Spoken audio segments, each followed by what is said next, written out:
Me llamo Fernanda Keaton. Tengo 59 años. La gente me dice Fer porque suena más suave.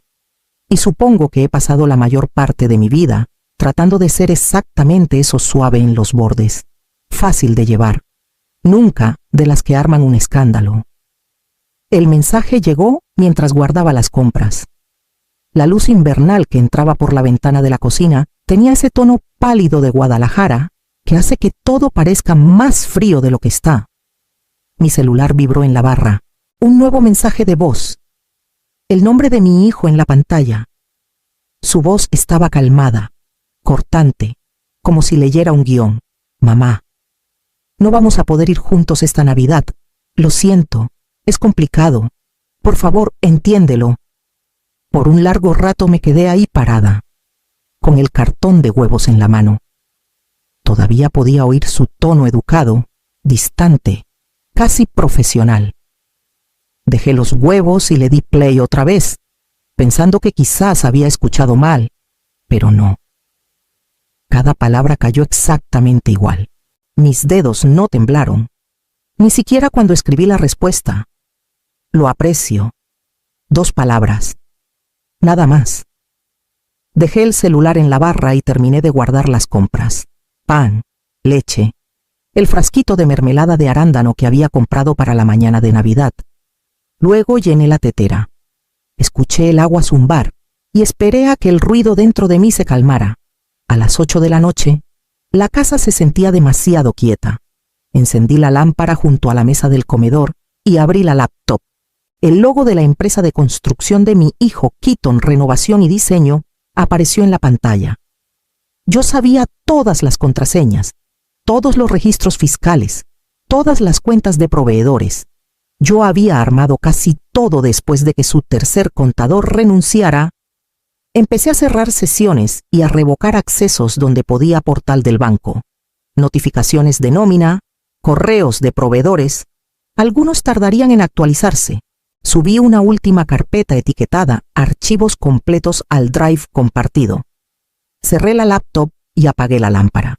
Afuera, había empezado a caer nieve, delgada y constante sobre la tranquila calle de Guadalajara. Me quedé en la ventana hasta que la luz del porche se encendió. Suave y amarilla, lo único cálido a la vista. Luego susurré, casi sin querer. Feliz Navidad, Gabriel. La mañana llegó gris y pesada. Esa luz invernal de Jalisco que nunca termina de ser día. Preparé café y me senté a la mesa de la cocina, con la laptop todavía cerrada frente a mí. El silencio se sentía intencional, como si la casa misma estuviera esperando a que yo decidiera qué clase de madre iba a ser de ahora en adelante. A media mañana abrí de nuevo el equipo. Mi usuario todavía funcionaba. Gabriel no había cambiado nada. El tablero de Keaton Renovación y Diseño brillaba en la pantalla columnas de números, facturas pendientes, nóminas a medias. Todo existía por mí. Recordé la primera vez que entré a ayudar. Tenía 26 años, recién divorciado, orgulloso del pequeño negocio que había arrancado. Se le olvidó presentar los impuestos trimestrales, perdió fechas, mezcló cuentas personales y de la empresa. La carta del SAT llegó un viernes, dura y sin piedad. Me llamó llorando, diciendo que no sabía qué hacer. Esa noche crucé la ciudad con comida para llevar y una carpeta amarilla. Pasamos 6 horas revisando recibos. Así empezó todo. En los años siguientes me convertí en su contadora sin sueldo, su red de seguridad a medianoche. Cuando se atrasó con los pagos a los subcontratistas, le adelanté 40,000 pesos de mis ahorros. Cuando la cuenta de la empresa quedó en rojo, la cubrí. Me dije que era temporal. Ahora, con un movimiento silencioso, empecé a deshacerlo todo. Borré mi rol de usuario del portal del banco. Cerré sesión del software de nómina. Quité mi correo personal de los contactos de proveedores. Cada borrado hacía el aire un poco más ligero. Mi nombre, Fernanda Keaton, desapareció de los lugares donde había estado sosteniendo todo. A medianoche, el último archivo se fue La pantalla de la laptop reflejó mi cara, cansada pero clara. La cerré con cuidado, como quien sella una caja, y apagué la luz de la cocina. Por primera vez en años sentí algo parecido al equilibrio. La casa crujió suavemente en el frío. Arriba, las tuberías gimieron, firmes y vivas. Vertí el resto del café por el fregadero. Enjuagué la taza y dejé que el sonido del agua llenara el silencio que yo misma había elegido. El primer día pasó en calma. Ni llamadas, ni mensajes, solo el zumbido bajo del boiler y el tic-tac constante del reloj de la cocina. Seguí mi rutina como si nada hubiera pasado. Doblé la ropa, pagué mis cuentas, caminé hasta la tiendita de la esquina por leche. Cada cosa ordinaria se sentía nueva, como ensayar una vida sin ruido. La segunda noche, la quietud se rompió. Mi celular vibró una vez, luego otra, 12 llamadas perdidas, todas de Gabriel. No contesté. Una hora después, el número se había duplicado. A medianoche, las llamadas entraban una tras otra, al menos 12, tal vez más. No contesté. El primer mensaje sonaba confundido. Oye, mamá, creo que algo anda mal con el sistema. No puedo entrar a la nómina. ¿Cambiaste algo? El siguiente traía un filo más agudo. Mamá, esto no tiene gracia. Necesito que me llames. Los dejé acumularse. Cuando la luz de la mañana llegó a la ventana de la cocina, había 84 llamadas perdidas y una ristra de mensajes desesperados. Su tono cambiaba con cada uno: confusión, frustración, pánico. No podemos procesar los cheques, dijo en uno. El proveedor exige pago antes de enviar. ¿Puedes explicarme una última vez? Le di play solo una vez. Su voz llenó la cocina silenciosa, familiar y extraña a la vez. Cuando terminó el mensaje, puse el celular boca abajo en la barra. Afuera había vuelto a nevar, fina y lenta. La calle pues estaba vacía, salvo por las huellas leves de un camión de reparto que doblaba la esquina. Me quedé junto a la ventana viendo cómo los copos atrapaban la luz del porche, volviéndose dorados al pasar. El celular vibró otra vez. No miré. La tetera chasqueó al apagarse y me serví té. Manos firmes, respiración tranquila. Durante años había construido el sistema que mantenía su mundo en marcha. Ahora veía qué pasaba cuando me apartaba. Por la tarde, las llamadas pararon. El silencio volvió. Más denso esta vez, más pesado pero honesto. Me senté a la mesa, rodeé con los dedos la taza tibia y dejé que la quietud se quedara. Las llamadas se detuvieron un rato, pero mi cabeza no. El silencio tiene una forma de desenterrar recuerdos que uno guardó hace mucho. Volvió primero la última Navidad, la de la casa de Gabriel en Zapopan. Su esposa, Lila. Había planeado cada detalle como si fuera concurso. Suéteres a juego, platos con borde dorado, un amigo fotógrafo que pasó solo por unas candids. Me acordé de estar en su cocina cortando jamón mientras Lila ajustaba las luces. Gabriel acomodaba los regalos bajo el árbol, quejándose de que el listón no quedaba derecho. Cuando sonó el timer de la cámara, todos nos inclinamos juntos, sonrisas perfectas, manos bien puestas. La foto quedó hermosa. En una hora ya estaba en Facebook con una leyenda sobre gratitud y amor familiar. Esa noche, durante el postre, Lila se rió y me dijo que era demasiado controladora por insistir en que archivaran bien los recibos de la remodelación. Gabriel se unió. Dijo que tal vez estaría más feliz si aprendiera a soltar.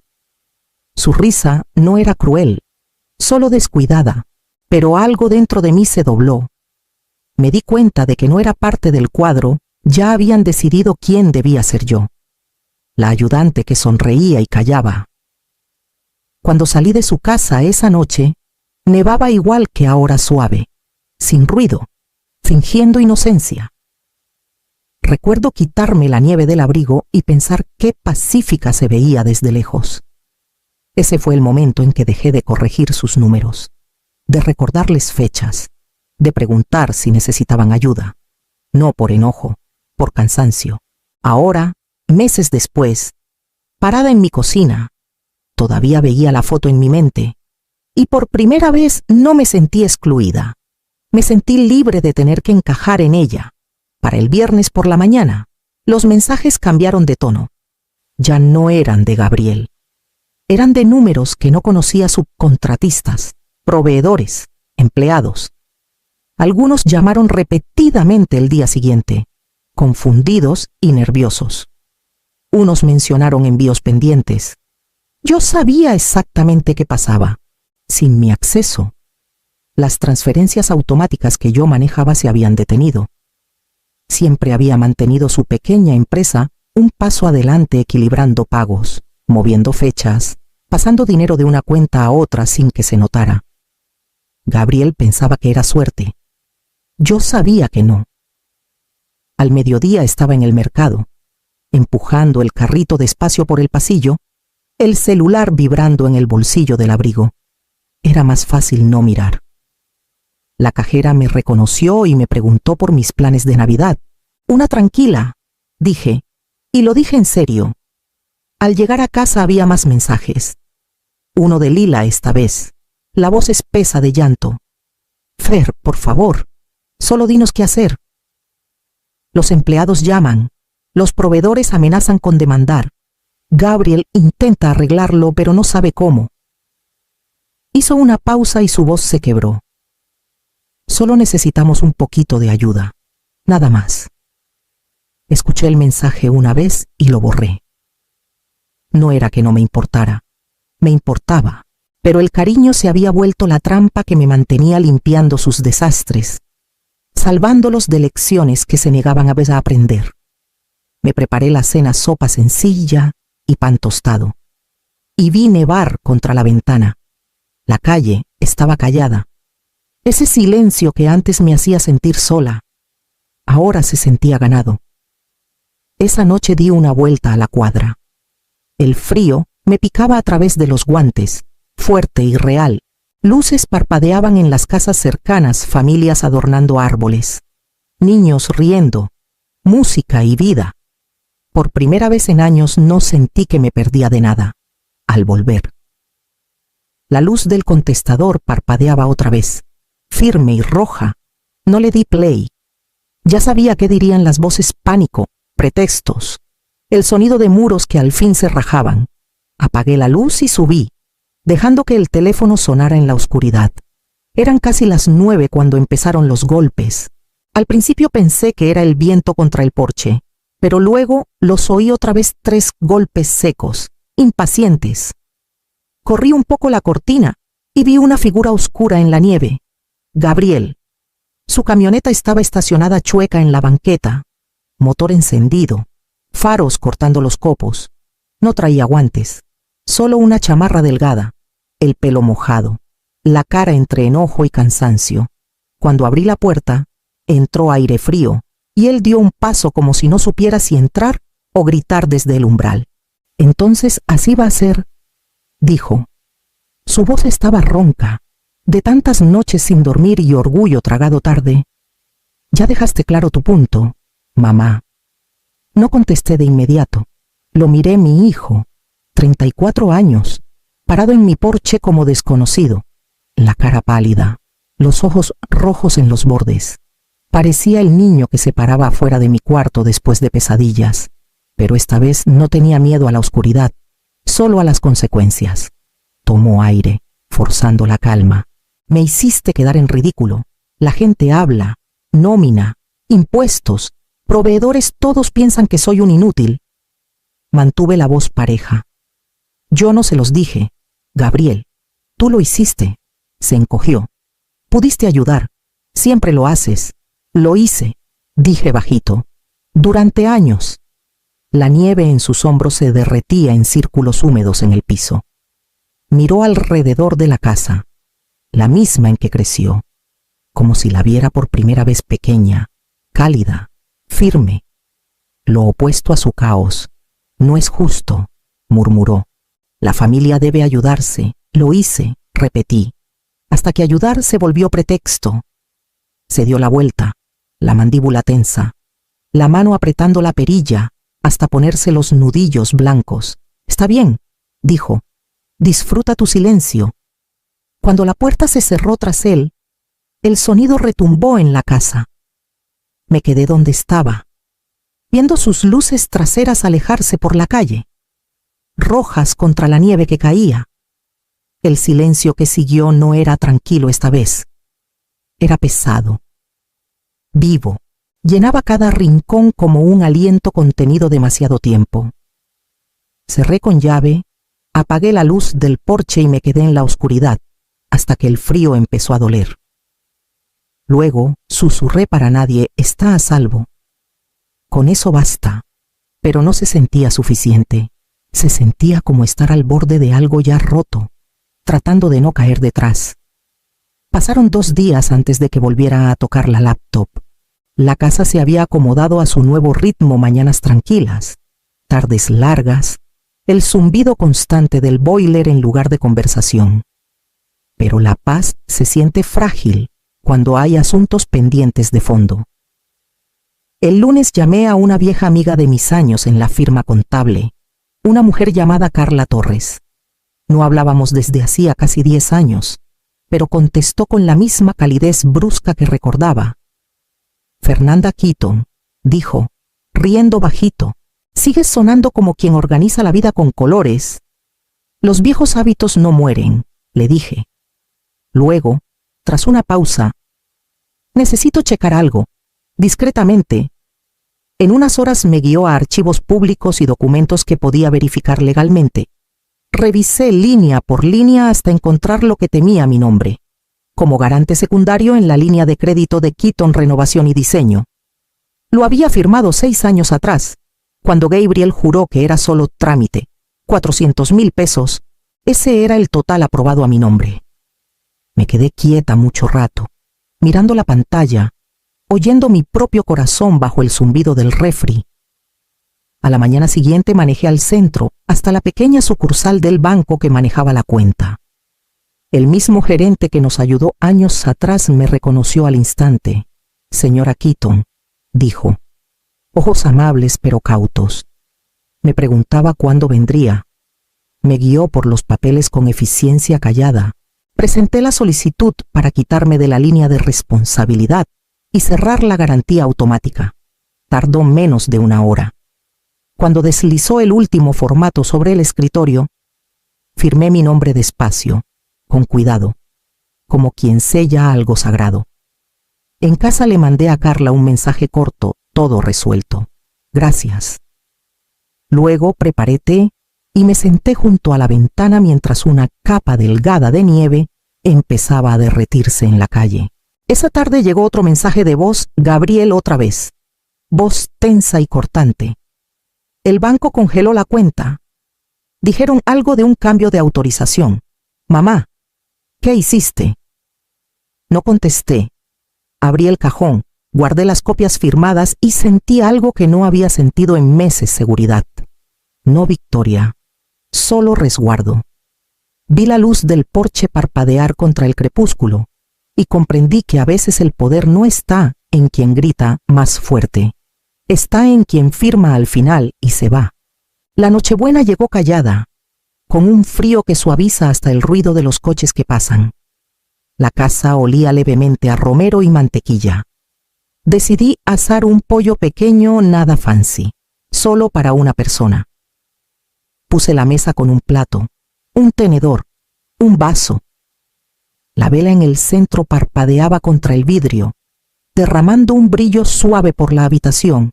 Afuera, la calle relucía bajo una capa delgada de nieve. Las casas de los vecinos brillaban con luces de colores y risas que se colaban por el frío. Ya no sentía envidia. Había vivido suficientes años tratando de encajar en la idea de familia de alguien más. Esa noche, la quietud se sentía ganada. A mitad de la cocción, mi celular vibró en la barra. No necesitaba ver la pantalla para saber quién era. Gabriel. El sonido de su nombre todavía pesaba, aunque deseara que no. Me limpié las manos en la servilleta y le di play. Mamá. Empezó su voz, más lenta esta vez, insegura. No quisimos decirlo así, se nos salió de las manos. ¿Podemos hablar? Se oía otra voz de fondo, la de Lila, suave, suplicante. Luego el mensaje terminó. Por un largo rato me quedé ahí, oyendo el zumbido del horno y el leve chisporroteo de la vela. La pantalla del celular brillaba junto al fregadero, esperando respuesta.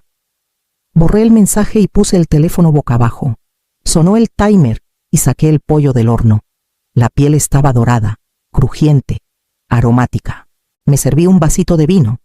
Me senté a la mesa y bajé la cabeza no en oración, sino en gratitud por la calma. Afuera. La nieve pasaba flotando por la luz del porche. Adentro. Todo estaba quieto. Comí despacio, saboreando cada bocado. Sin ruido, sin disculpas, sin fingir. Solo el tenedor contra el plato y el ritmo suave de una vida al fin mía. Pasaron 3 semanas antes de que el mundo al fin me alcanzara. La luz de enero entraba por las persianas, pálida y sincera. Estaba preparando café cuando sonó el teléfono, un número del banco del centro. La voz del otro lado era del gerente de la sucursal, el mismo que me guió por los formatos. Señora Keaton, dijo con suavidad. Quería agradecerle por aclarar su separación de la línea de crédito de Keaton Renovación. La empresa entró en mora, pero sus registros están limpios. Usted no será afectada. Por un momento no pude hablar. Solo asentí, aunque no me viera. Cuando colgué, me senté a la mesa de la cocina, las manos todavía alrededor de la taza tibia. Pensé en los 400,000 pesos que una vez prometí garantizar, en los años de confianza sin contratos, en la sola firma que al fin trazó la raya entre amor y responsabilidad. Esa tarde llegó un mensaje de mi cuñada. Dice que lo arruinaste, escribió. Miré las palabras hasta que dejaron de doler. Luego escribí, despacio, claro. Cada adulto firma con su propio nombre. Dejé el celular y miré la nieve derretirse en la banqueta. El goteo del agua constante, medido y sereno. Para la primavera, la nieve se había ido, dejando las banquetas húmedas y brillantes bajo el sol tempranero. Guadalajara se sentía distinta, más cálida. Viva otra vez. Había empezado a tomar pequeños trabajos de consultoría para tienditas locales, ayudándoles a ordenar sus cuentas y evitar el desmadre que yo viví. No era por dinero, era por propósito, callado y firme. La mayoría de los días pasaban en rutina tranquila, café mañanero, paseo por el río, unas horas de trabajo, tardes leyendo en el porche mientras el aire traía olor a lluvia y tierra. El silencio ya no dolía. Se sentaba a mi lado como un viejo amigo.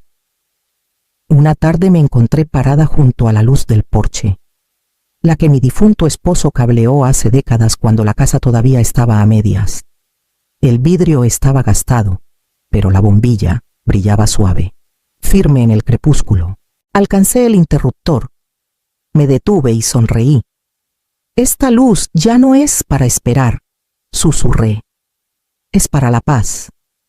Luego me senté de nuevo, viendo la luz derramarse suave por los escalones del porche, extendiéndose por la calle callada, mientras el día al fin se doblaba en noche